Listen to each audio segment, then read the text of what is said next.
Let's talk about feedback. Okay, give me some feedback, George. Well, do you want negative feedback? Sure. Really? See, I like negative feedback, See? you know? Well, actually, strangely enough, some people do, but it depends on how it's given. Right. Negative feedback, let's face it, it's hard to receive because it's negative. It's negative, right? But you know, it doesn't have to be hard. It doesn't have to be hard to receive or hard to give, and that's the premise behind Khatira Sahibzada's column, The Three Gates. Mm-hmm. The problem, as we've said, is that negative feedback, as we believe, is negative, and we believe that negative means painful. But if you think about it, we have all gotten critical feedback, negative feedback, that didn't hurt. That is, we didn't feel like we were being attacked. You know, the critique made sense, right? And it used our own logic to make the case that we didn't perform as well as we could, and it was delivered compassionately, I guess you could say. And compassion, by the way, doesn't mean wishy-washy. You can be firm and be compassionate at the same time. When it's delivered that way, people will welcome critical feedback, just as you said, you know, you'll welcome it. Sahibzada's points to one study of nearly 1,000 employees, both in the United States and abroad, that found that 92% of respondents believe that negative feedback is effective at improving performance if delivered appropriately.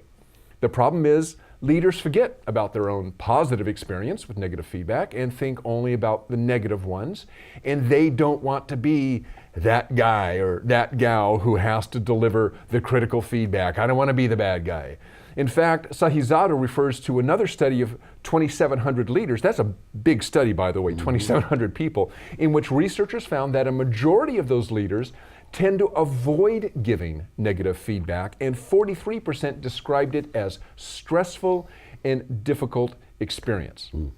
So how do you turn that around? How do you make the job of being the messenger of critical feedback be less stressful? Well, Sahibzada gives us this ancient Sufi saying dating back to the 13th century.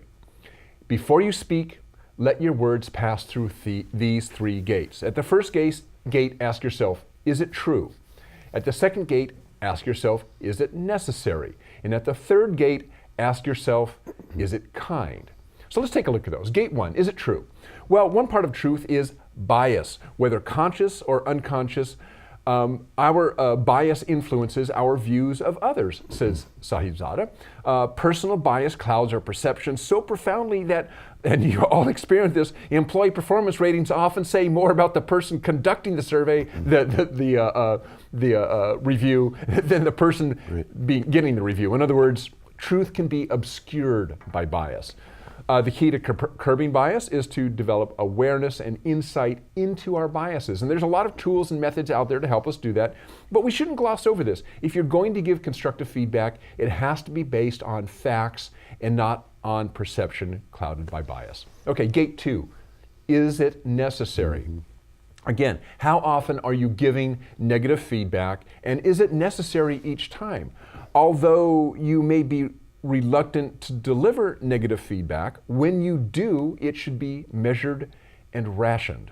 Also, and we can all relate to this, Sahibzada asks you to consider if your feedback reflects the requirements of the actual job or your personal preferences for how to do the job. And there's a huge difference here between what the job actually requires and just kind of, well, no, you know, there's a better way to do this. There's a huge difference. Being critical of how someone is doing something may be unnecessary and not particularly helpful because it's based, again, on a bias, on a personal preference, rather than what's required for successful performance. And finally, gate three, is it kind?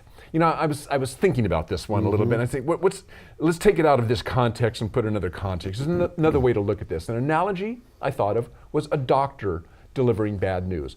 There's no good way to tell someone that a loved one is dying. But there are kind ways of doing it. And most doctors that I've met in these kind of situations, well, what do? Well, they're factual, they're to the point, and yet they still understand that what they are telling you is not easy to hear. In other words, they're not wishy-washy, they try not to dance around it. It's just, here's the facts, here's what's going to happen, and they deliver it in a way that's compassionate and caring. Delivery is a critical factor, says Saibzada.